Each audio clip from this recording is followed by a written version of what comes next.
Recording, okay.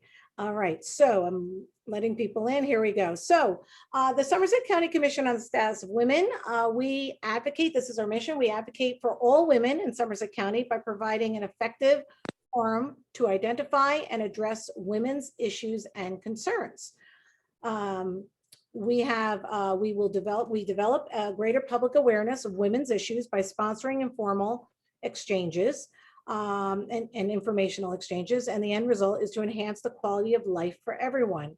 Concerning the commission itself, the Somerset County Commission on the Status of Women is a group of concerned individuals who are interested in identifying and addressing issues that affect women in our communities. The commission was created by the Board of County Commissioners in January 1985. And the commissioners here are appointed by the Board of County Commissioners, and one commissioner serves as its liaison, which is for this year is Commissioner Sarah Suey. Okay, so so that's the formal part of the commission.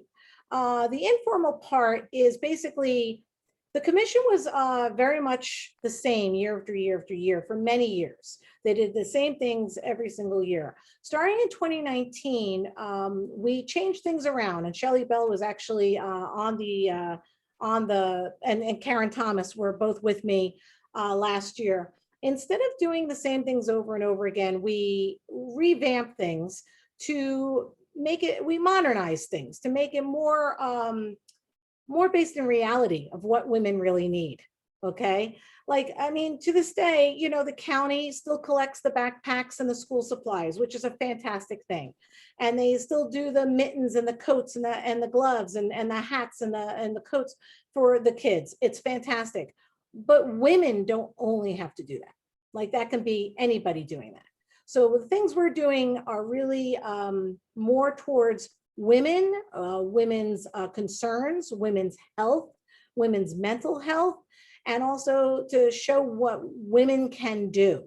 And that leads us into more of what tonight's about, okay, what tonight's webinar is about. Before we go on, I'm going to hand it over to Commissioner Sarah Suey, who will say a few words. So Sarah, take it away. All right, thank you, Nancy. And welcome everybody to the Somerset County Commission on the Status of Women's virtual event. The commissioners put so much time and effort into hand selecting each speaker tonight, and I hope you enjoyed as much as we enjoyed picking out the panel. So we have handcrafted questions that we hope will hit home and inspire many other women throughout the county to be trailblazers as the wonderful woman we have tonight.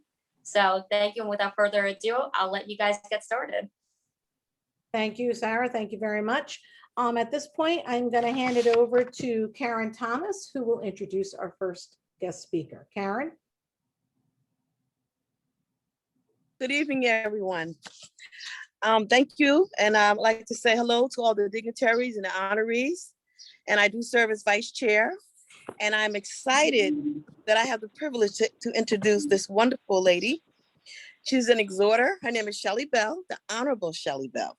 She's an exhorter with an infectious smile and jovial personality. The Honorable Shelly L. Bell, family emerged, New Jersey, who has extensive political and government experience, specializing in constituent relations, legislative affairs, and leadership development, which I witnessed with her.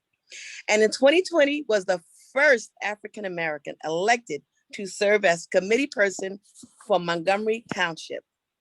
A heart for civic and public work, Shelly serves as the former vice chair for the Commission on the Status of Women and currently serves as the chaplain for the Somerset County Sheriff's Office.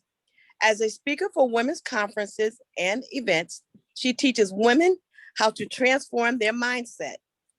Her presentations are considered uplifting, inspirational.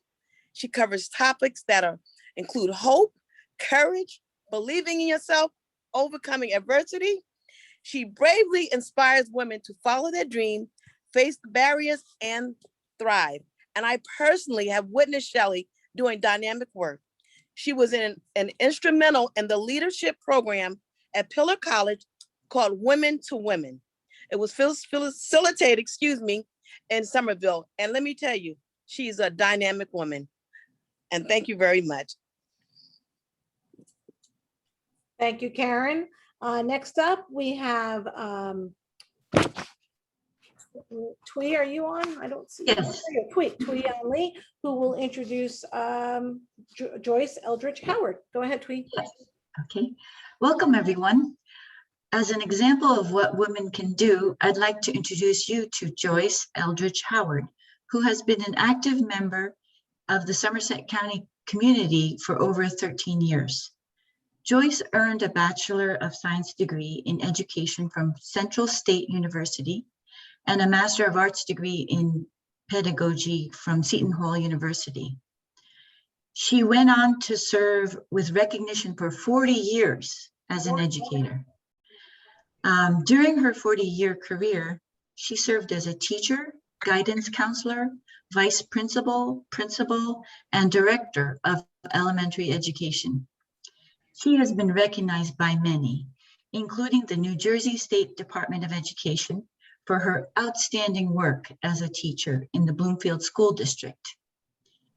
She is currently an active member of several organizations, which include the Somerset County Democratic Black Caucus, former corresponding secretary, the Hillsborough Democratic Organization representative for District 7, the Hillsborough Democratic Alliance treasurer, the Fountain Baptist Church's scholarship ministry, and it should be noted that Joyce was a former member of the Hillsborough Board of Education.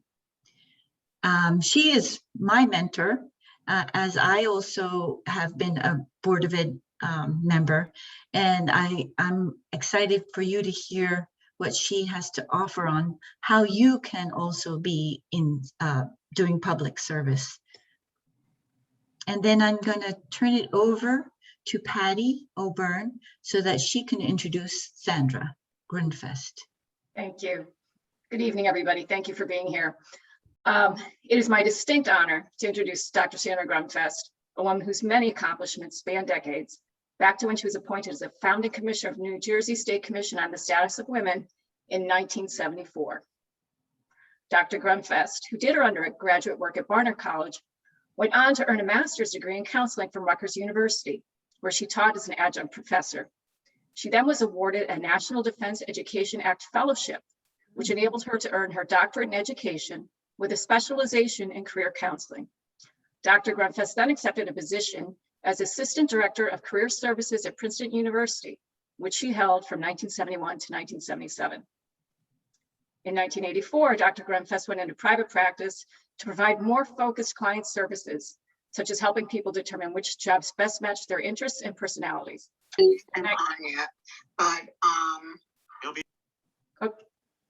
One sec, okay.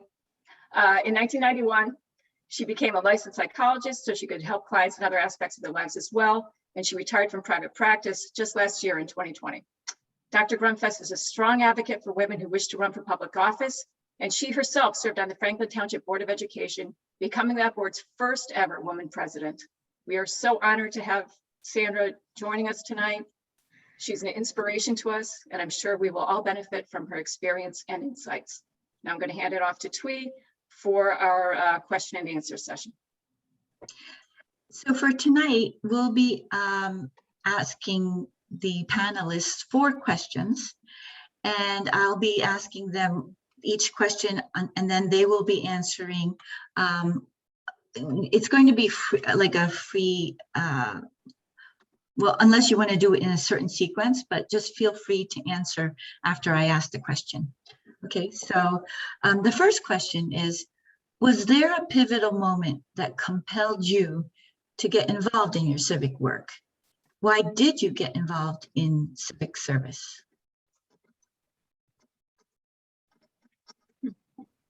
Hey, Shelly, you can start us off with that, or Sandra, go ahead. Yes, I will start. So first, let me say thank you so much to this amazing organization for inviting me. I'm so happy to be here with you all, and just looking forward to a fruitful conversation. And so, yes, there was. I think it's important, though, that we understand civic engagement and understand that it's intended to deal with community issues and quality of life. It's getting involved and it's about making life better.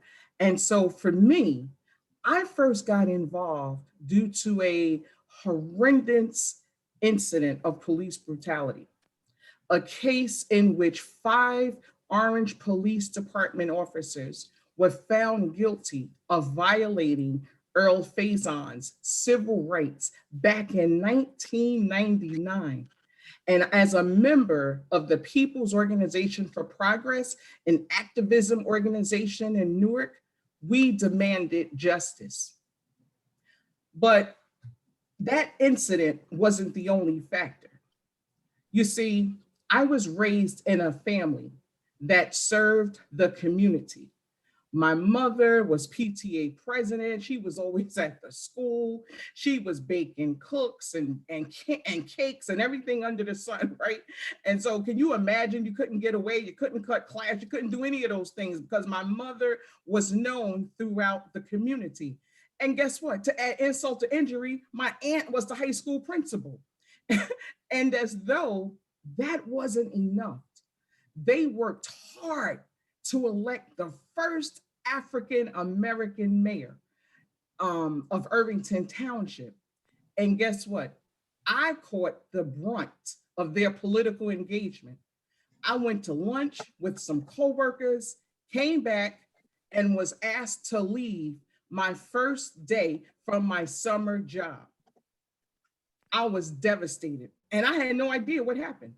All I knew is my supervisor, who had just lost his mayoral bid, found out who my family was and subsequently let me go.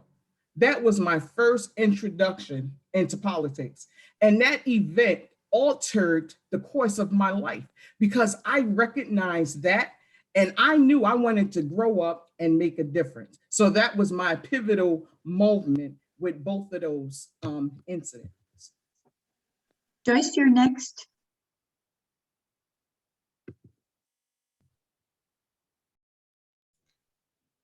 Thank you very much. Am I on? You're good, Joyce. Go ahead. Okay, good. Okay, thank you. I thank you all. I appreciate the invitation. And I was most surprised and I'm elated and honored to have this opportunity to speak before you today or tonight. Yes, the moment in time when I began my first assignment, I was a teacher. And I quickly realized early on my responsibility as a civic servant and educator. And I understood my purpose and I knew that in order to make a difference, I had to do more and not just enough. My purpose and civic service go hand in hand. I followed my path to success at every level of my career, beginning as a teacher and went on to guidance counselor, as you heard, and ending as a principal and district administrator. After I retired from the state of New Jersey, I started my own business, a consulting company. And I didn't intend to. I was asked to come back. They didn't want me to leave. And I ended up staying for 10 more years. I can't believe I did that, but I enjoyed it that much. That work ethic led me to authentic civic service. And it had been always important to me to do things for the right reason. Although I received recognition for my work by outside entities at the local, state, and national levels, that never was my goal. My goal was to make a positive difference to those that I served. In retrospect, my work ethic came from my mother and father. My mother never expected less, and my father was a hard worker who expected more. And no matter the task, especially during my son's years in public school after arriving home, my son, Michael, I helped him with his homework and engaged in personal family time. And it was nothing for me after he went to bed was to work tirelessly to midnight or beyond. That's how I worked. After officially retiring, I was invited to become a trustee for the Chad School Foundation in Essex County in North Jersey, and that's where my official civic work really began. And the rest is history. Since moving to Hillsborough, and Tweanne mentioned it, I've been in Hillsborough for 14 years, and I presently serve on my community board as vice president. I'm active with a political organization where I'm a district committee representative. I'm in a political club where I serve as treasurer. I'm a member of the county political caucus. I don't know where I have the time. Sometimes I don't. And I serve on two separate scholarship committees. I had also completed an unexpired term for the local Board of Education. The one suggestion that I'd like to leave with all of you, if you want to do something, take it slow, but get involved. Do some research to see what gifts suit you. Consider an organization that you may have a genuine interest in. You may have an interest in climate change, or you may have strong writing skills. Community involvement is so much needed. Do something for the greater good of your community, no matter how small. And I thank you. Thank you, Joyce. Very good words of advice there. And Sandra is next. Yes, thank you very much. It is a pleasure, and I'm enjoying listening to the other speakers. And what Joyce said was very true. Find something and get involved. So how I got involved is my husband and I were unhappy with the at that time, the Board of Education, which was more involved in saving money than in doing things for the education of the students. And there was an organization that was pushing for candidates to run candidates who had more of the philosophy that we did. So we helped with the committee, with the group, supporting candidates, doing the background work, knocking on doors, promoting, the political stuff. And then I noticed we kept running candidates. They were always men. And I said, why don't we get some more women candidates? And no women candidates wanted to do this. And then finally someone said, well, why don't you run? So I said, let me think about it. I never really thought about it. And after a few days thinking about it, I said, okay, I'll run. I got elected. I ran again. I got elected second time. I served as the first woman president of the Franklin Township Board of Education. By that time, it was 1979. I was also involved. That was the thing you had to run for, and that was tough. But at that time in the 70s, I was also involved in the Princeton University Women's Organization. Women were just being admitted and graduating Princeton. And they hired me because they needed someone to help the women with their careers. And the Princeton University Women's Organization was composed of faculty, administrators, librarians, all kinds of employees. So we were working on that front. And then I was asked to serve as a member of the New Jersey Commission on Women. Here, I didn't do anything. I was just asked because somebody knew me. I'll get to that in a moment about being visible. But in the meantime, somebody nominated me and I was appointed from Somerset County. I was the Somerset County appointee on the new Commission on Women, which was being formed to advise the new Division on Women, which was part of state government. So those are the three examples of how I got involved. Okay, we'll go on to other things with other questions. Okay, so the next question is, what impact were you hoping to achieve as an individual, and what did you actually achieve from your experience? So would you like me to? Yes, please, Shelley, if you could start. And so thank you. That's a great question.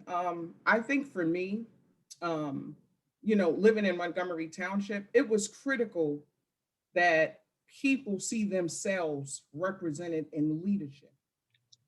And as the first African American, right? Not to run, we did have someone else who ran. I thought that was really, really important. And so I have to say though, my journey was fun, it was rewarding. The more people I reached, the more votes I received. But I think for me, what I wanted to achieve, I wanted to gain people's trust. And I think it's important to show them that I can make decisions on their behalf, because I strongly, strongly believe diversity and leadership empower others to get involved. And so that was my ultimate goal, that I wanted to achieve as an individual. Thank you. And Joyce? Joyce, you have to unmute, please. Thank you. When I think about what impact that I was hoping to achieve, I question how can I make a positive difference in my community? Now, remember, I came here only 14 years ago only, but I came from Essex County. I knew no one. So I asked, how will my background and or interests become an asset to an organization and the community that I serve? And the big question is, am I willing to do the work? How will I become effective? I'd say that on all boards, organizations, and committees, I achieved about 90% or more of what was expected. And in most cases, however, there may be a time that one may join a board, organization, or club, and there may be unexpected turmoil surrounding that community board or organization, which can have an effect on your initial intended goals. Now, some members may have another agenda, but most are there for the right reasons. And in my case, I served on an unexpired term on my local Board of Education that had several matters to address that year. And I think I came in the year with, it seemed like so much had to be addressed. There were teacher contract negotiations going on in play that became quite contentious. There were some infrastructure issues because most of the schools had gotten older, so it was time to repair those schools. But there were budget concerns because the State Department, Hillsborough was cut as far as their budget was concerned.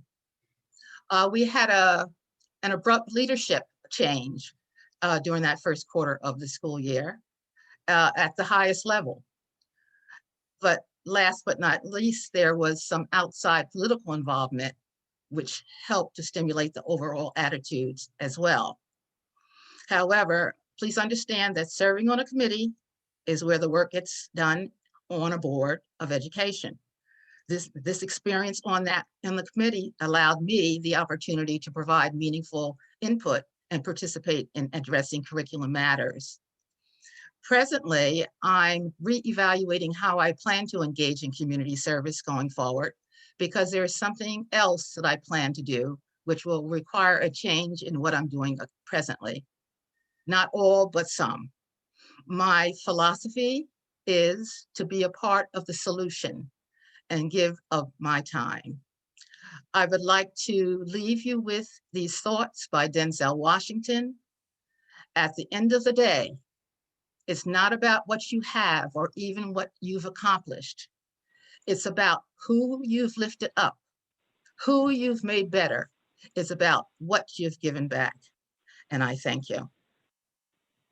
Mm-hmm. Joyce, you're really making me think with these quotes and what you're sharing with us. And Sandra, can you share what impact you were hoping to achieve? Yes. The impact I was hoping to achieve was mainly in the area of education.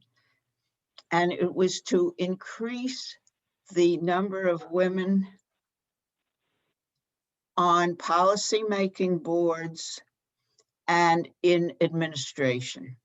Women, I mean, look, the three of us, the three speakers here, we all have degrees in education.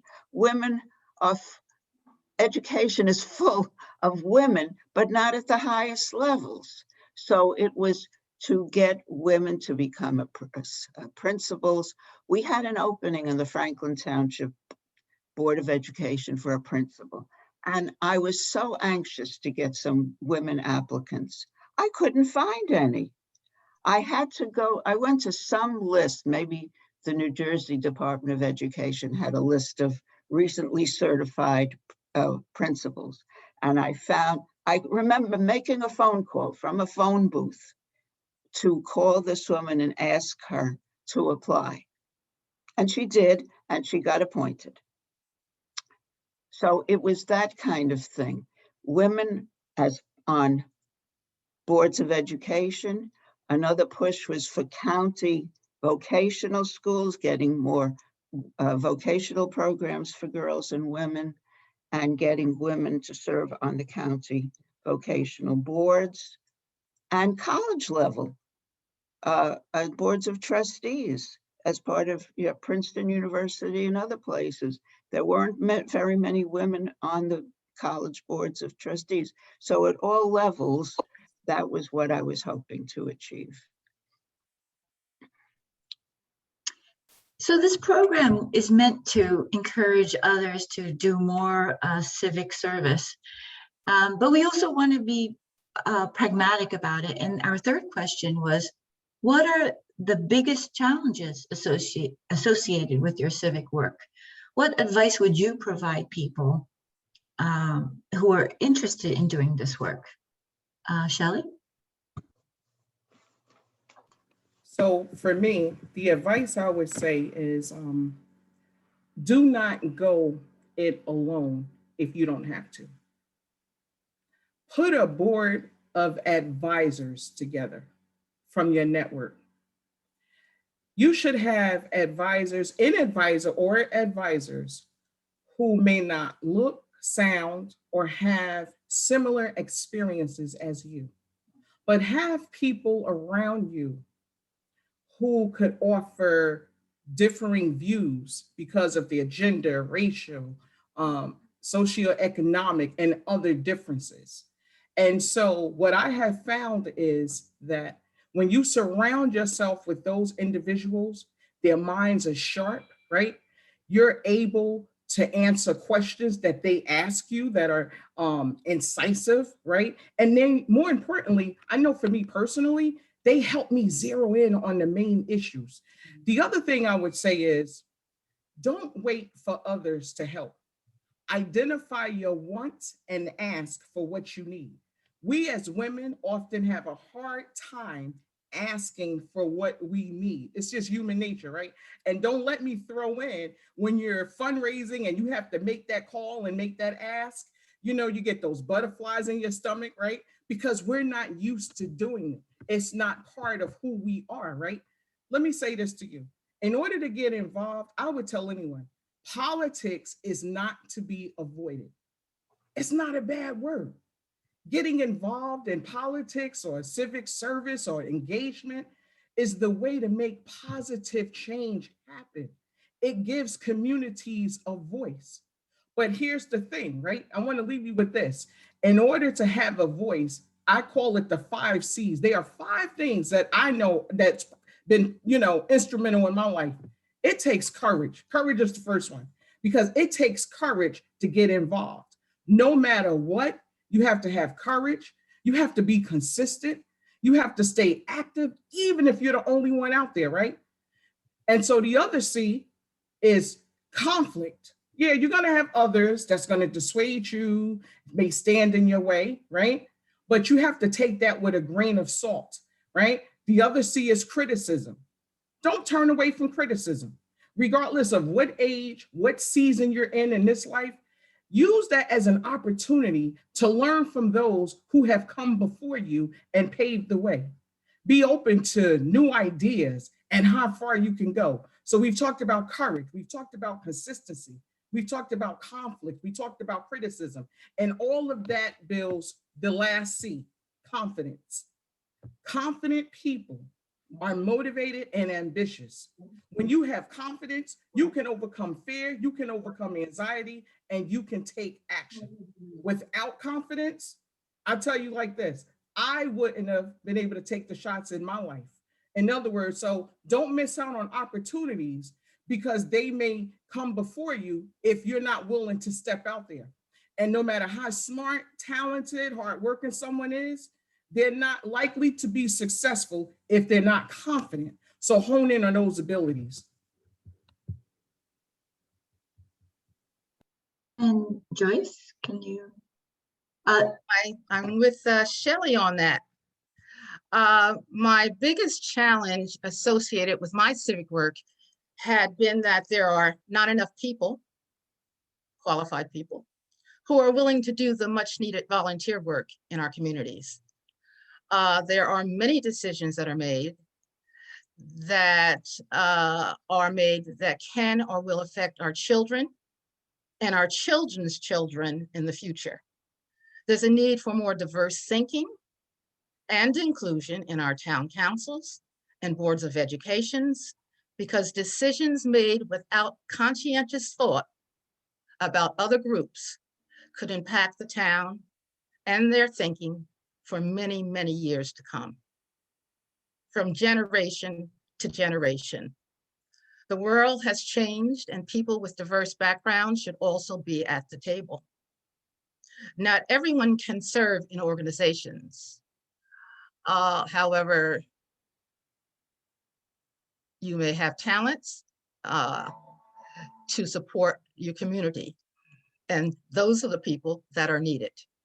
You may understand that you're needed.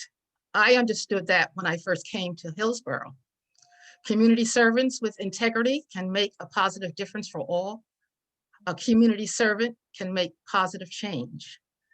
Let me leave you with 3 things that you must do when you serve, which was shared by someone of, her name is Marie Daniels Favors. She's a community servant, she's an activist, and she's an attorney. And she said this, and I said, this is what I was going to say anyway. Number 1, figure out your purpose and how to walk in it. Tap that positive determination that no one else can change, because you will be challenged. Stay committed. We all have a role to play. If the village is not whole, nothing changes. Our job is to make a positive difference to empower our communities. And number 3, and the last but not least, figure out what you can do and do as much as you can, and do it for the right reasons. Thank you. Thank you. That was fabulous. And Sandra? Yes, well, certainly what the previous 2 speakers said is very important. You have to be willing to be out there. You have to put yourself out there. You have to challenge. You have to be unpopular at times, and you even have to lose. If you're running for an office, you might lose, but that happens too. You have to learn to accept that. Now, not every situation needs a woman leader in the sense of a dynamic, go for it kind of person we've been talking about. There are many positions on boards of trustees, for example, or in professional organizations, getting outside of public service, in every walk of life, in business, in professions, as well as in public service, women are needed. So women have to be visible. And so I would encourage people as well to learn to network, to join their professional association, to join their political committee in town. What other places? Chambers of commerce, any kind of place, or to be active even online, LinkedIn and so forth, but to be visible so that when people think of an opening, they say, oh, what about that woman we met at such and such? So being visible and being available, and then putting yourself out. When you hear of an opening, nominate yourself. Say, I'm interested in that. So those are the things, the biggest challenges to making that step. Now, another big challenge is childcare. Finding childcare to enable you to have the time to do these things. I mean, husbands are one form of childcare, but many people don't have husbands, or husbands are working late or whatever. So I think childcare is such an important issue in all aspects of women's lives. And I think we have to press harder for that too. So those are my recommendations. I think Sandra's answers to this question actually are perfect for the following question as well. Oh, I was not aware of another question. There was only 3. Joyce, I sent it to you in the message.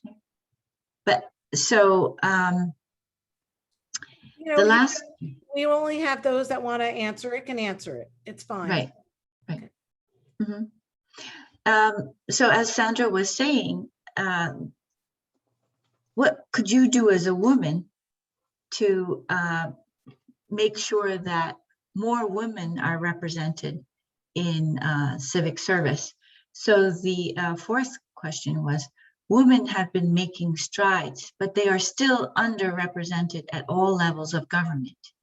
What do you think needs to change in order to see more equitable representation for women? How much time do we have? Listen, let me start. If we can change the culture, we can change the numbers and increase representation. First, we have to dismantle the language that reads like this: stay in your lane, don't rock the boat, wait your turn. No, refuse to wait your turn and walk in boldness. The truth is, not everyone will embrace you, because we know boldness alienate others, right? But when you surround yourself with women who are like-minded, who are telling you, go sister, go, you can do this, that's what needs to happen. That's how we attract other women. We need to join and support and fund organizations like Elect Women New Jersey, which is a political action committee that concentrates on fundraising for investments in strong female New Jersey candidates. So let's start there. Then we need to plan out a succession plan. Be prepared to allow other women to shadow you, groom your successor, and allow them to take your position. Women should be brought in, and we need to understand that this is not going to expedite immediate results overnight, but if representation is more fair, it needs to be more fair, it needs to be more diverse, it needs to be more inclusive and equitable. We can get the work done. We can have women at the helm, especially women of color in elected positions. So we need to encourage democracy. We need to believe that if we work together to effect real change, rather than, saying that, no, it's not your turn, stay in your lane and just be patient, we could really be intentional about making some things happen. And so when we see women We need to recruit them. We need to train them, mentor them, empower them. And let me leave you with this, especially those who are overlooked, because there are women who are fabulous, who are powerful, and they are overlooked. And so helping them become more confident, to have a brazen attitude, will allow that woman to be involved and engaged, will allow women's voices and their ability to become a leader in their community. And that is fundamentally changing how we bring more women to the table. Thank you.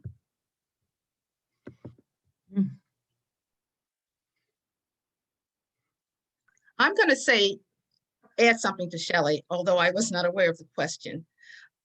What stands out in my mind, never accept I can't find qualified women or minorities for the position. If you don't look, you can't find them. And they're there, they're around, but you have to look. You can't go to the same old way of doing things. And this is what I did 2 years ago. There are new ways of doing things. I've heard that so often, and it really gets me when I hear I cannot find qualified candidates, because that is absolutely not true. And that's basically, the other one is never give up. Stay prepared, be prepared. I mean, you have to be prepared in order to get those positions. So I always was ahead of the game, and I was ready when the time came. So I stand, be prepared, and never, never give up. I can attest to what Joyce said, because as a DC, she took her position so seriously that she sent postcards out to all to the neighbors, and to make sure they knew who she was and how she could be supporting her own district. So, Sandra, do you have any thoughts? Oh, yes. All right, let me tell you a story. I went to college with a woman who was very smart. She was a math major at Barnard, but she did not want to go on to graduate school. All her professors go on to graduate school, get your PhD in math. She did not think she was good enough. So she switched to French. And she had a fabulous career as a French professor. After she retired, she became interested in computer science, got a master's, and went on to a fabulous career in computer science. So what is this telling you? She had the encouragement, but there was the belief in her. So I'm going to put on my psychologist hat for a minute. There's a phrase called self-esteem. I'm sure you've all heard it. Self-esteem is what gives us the drive to do the things that Shelly did and Joyce did, and hopefully that I did too. But if you don't believe in yourself and you get these messages still, it's better. It's better. Question 4. Things are improving, but the self-esteem, am I good enough? I'm not good enough. No, I can't do this. That's partly what keeps women away from the kind of service you've been describing. And so how do you develop self-esteem? A lot of it starts in schools. That's why I think boards of education and teachers are so important, so that girls develop that sense of self-esteem and can rise to the top and be ambitious the way we've all been describing. So I leave you with that thought that women have to have the self-esteem to be able to use the tools that we've described today to push forward. Okay, I hope this was helpful, and I think I profited so much by what my compatriots Shelly and Joyce have said. So I will rest my case now. Thank you, everyone. I appreciate, we all appreciate all your comments, your words of wisdom, your inspiration, your enthusiasm, and your three very different paths of the way that you came about to where you are now in your life. And yes, you're still evolving and you're still moving forward, which is extremely wonderful. So at this point, I'm going to open it up to the audience. If you want to, if you want to be recognized, please put up like the little hand there that I just clicked on. If you don't know how to do that, then put out your own hand. Okay. And if anybody has any questions, please let me know. And I don't see all of you, but unmute yourself if you have a question. If I can't see you, and I'll be happy to have you ask a question. So is there anybody that has any questions for any of the guest speakers?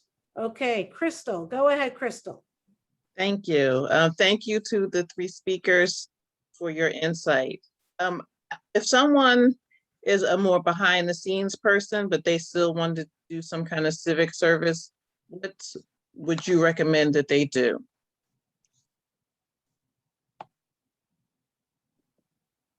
One thing I would suggest, can you hear me?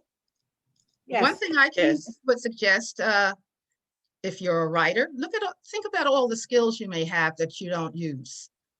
You may like to write. You might want to write letters to the editor. Start out with letters to the editor if necessary. I think about writing because I like to write, but there are so many other things that you can do. Just let people know you're there, and believe me, they will pull you in. So get yourself involved. Start joining some organizations. You don't have to really do anything. Become a member. You can sit back and observe what's going on. And then you might decide, hey, I think I might like to get on that committee or work with that person. Or you may not want to do anything. You may just observe for that full year, and then you may change your mind.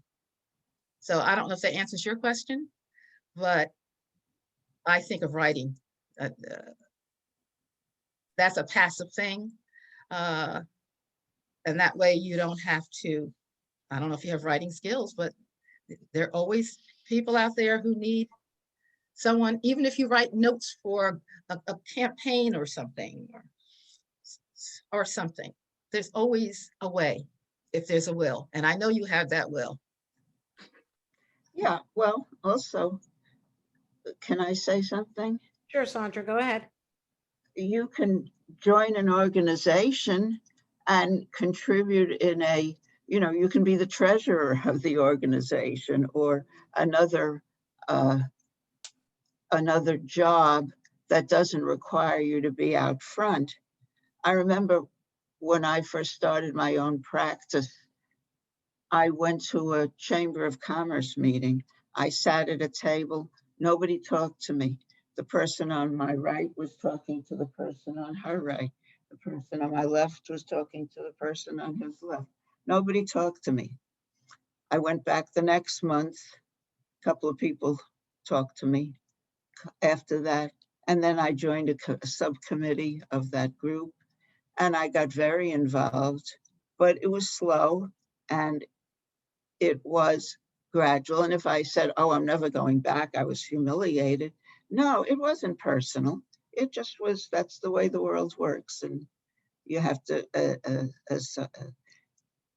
just keep trying. Yeah, Crystal, and when I relocated from Newark, from Essex County to Somerset County here. And I really wanted to know more about my new area, wanted to see a lay of the land. And so I applied and was accepted into an organization called Leadership Somerset, right? It's a year-long community leadership program aimed at cultivating informed, concerned leaders that's committed, to improving the quality of life of their communities, right? And at each session, every meeting, program leaders would always mention the lack of civic engagement. And so with me having a desire, I wanted to help my community, right? And I knew I wanted to be involved with something that I was passionate about. And so I would say start there. Get involved with something you're passionate about. It could be rescuing animals, helping sick children, protecting the environment, whatever it is. And so when I got involved, I just went overboard, right? And so your tentacles can only stretch but so far. So you don't want to overextend yourself like I usually do, right? I became vice chair of my party. I served on the township planning board. I became a campaign manager. I mean, I was like all over the place, right? But what I realized is that's what leadership is. That's what you're doing. You're a leader.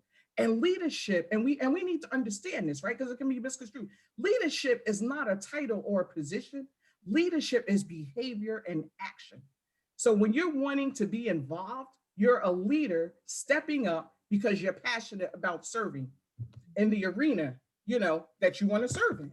So I hope that was helpful. Yes, thank you. Thank you very much. Are there any other questions from the audience? Just raise your hand or speak up if your video is hidden. I'll raise my hand. I can't find my little hand button. Okay, Michelle, go ahead. I have a question about books that are helpful. We must all, sharpen the saw and stay, read about relevant information on leadership and decision making. Are there any books that any of you would recommend to share with the audience on what was helpful to you? That's a great question, Michelle. So there was two I just recently finished reading, actually. Valerie Burton is one. Successful Women Speak Differently. I think that's important in terms of how we show up, right? How we present ourselves, right? Even as far as, you can have a heat of the moment, right? Someone sends you an email. Once you hit send, there's nothing you can do about that, right? So that's one. Successful Women Speak Differently. The other one that I just finished is my sister girl, who I'm just impressed with all of her achievements, and what she's doing is Leading from the Outside with Stacey Abrams. Yeah. That's a must. Leading from the Outside with Stacey Abrams. So if I had to share, those would be my two, at the top of my list, actually. I hope that was helpful. And I agree with you, Shelley. Stacey Abrams' book. Absolutely, without a doubt. Yeah, right.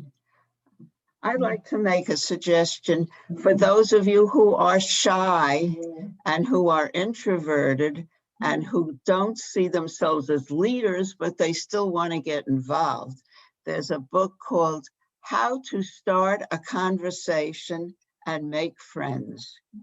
And it tells you how to go to a party, a rally, a group meeting, and talk to people instead of waiting to be talked to. Talk to people, introduce yourself, start a conversation.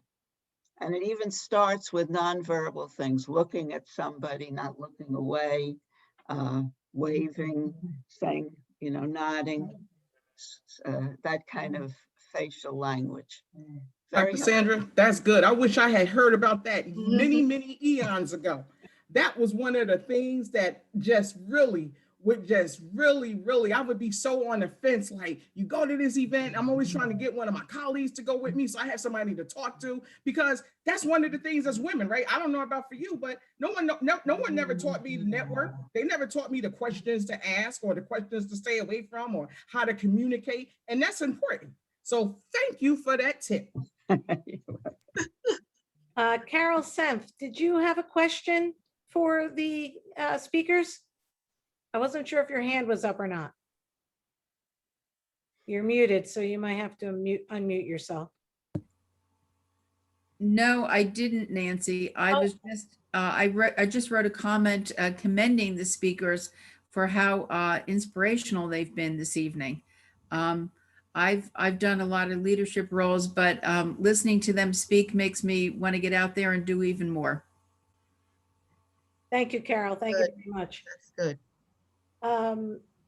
Speaking of books, I'm from the sales background, and I think Sandra and I must have read the same similar book, but a long time ago, all salespeople had to read the Dale Carnegie book. Yes, yes, That was yes. the book, right, Sandra? It's How to Win. Wonderful book, And- wonderful book. And it's written in a not a modern language in a way, but the points are still valid. It's a combination of learning for sales. It's learning how to speak to people, to ask what they need, to get what they need, and then to close the deal. So whether you're in sales or if you're in public service, if you need something from somebody, it still applies. And Yeah. back in the early 90s, we had to take Dale Carnegie courses, which I don't even know if they still do those now. But we had to read these two books, and it's all about how to make friends and win people over to your side. And you walk in, and she's exactly right. So as soon as Sandra said that, I was like, oh, that's Dale Carnegie. Yeah. So And- again, they and were one of- a long time ago. So One of the points it makes is to ask questions, not to just push your product, to ask what they need, right. right? Right. Yeah. So, okay, any other questions? Let me just go to my two screens here. Any other questions from anybody? I have a question to the audience, actually. So, yeah, now that you've been so inspired as I have by our three panelists, is there something that, some tool or some resource that you think you might need that the Commission on the Status of Women could help out with? Because that's what our mission is to enable all of you to do more in your life in terms of civic service.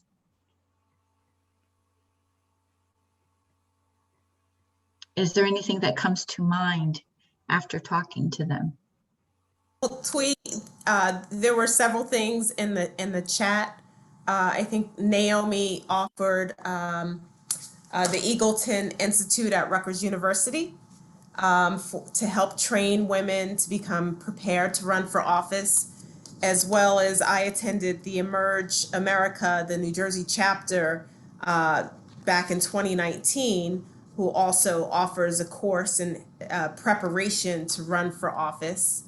And as the women mentioned, there's books to read, just to stay sharp and always have a resource to go to in your mind of information, and be ready to answer questions and know your why.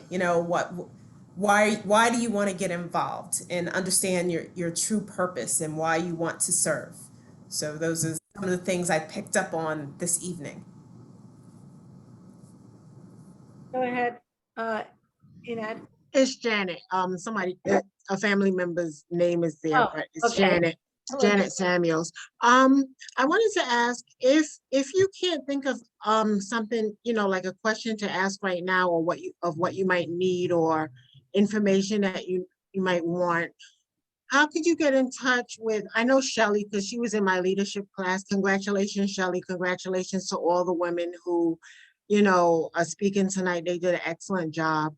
But how could you get in touch with the Commission on Women, or, how could you reach out? Okay, so the Somerset County Commission of Women, we are, if you literally Google Somerset County Commission on the Status of Women, you will come to our Somerset County page, you will come to our Facebook page, you will probably even come to our Instagram page. And on the main page with the county, our email and all our contact information is there, including a list of all the commissioners that are current for 2021. Mhm. So, and I believe our email is somersetcsw@gmail.com, but I have to double check that. I don't have that actually memorized. But if you just Google Somerset County Commission on the Status of Women, you'll see our county page, and also show events that have been done last year, because we had 3 very large webinar events last year. And then we had the year before, we had a STEM program, and there was a gala back then before COVID. So you could see all that if you just Google, and then there's the link, our email is there and everything to get in touch with us. Okay. And when is the next, this is a series, so there's gonna be one every month, or what is The next one is in September. okay, And it's, so the next one will have, it's tentative, the guest speakers are Sarah Sui, Mildred, is Mildred's last name Scott? Mildred Scott from, thank you, Mildred Scott, she's the sheriff of Middlesex County. And, oh gosh. Assemblywoman Linda Carter. Thank you, Assemblywoman Linda Carter. I knew it was Assemblywoman, I wasn't sure which one. Yes, Wonder Woman, Linda Carter. No. Yeah. You know, but Linda is amazing. So that's going to be in September. And that still, we still have to do a little planning around that.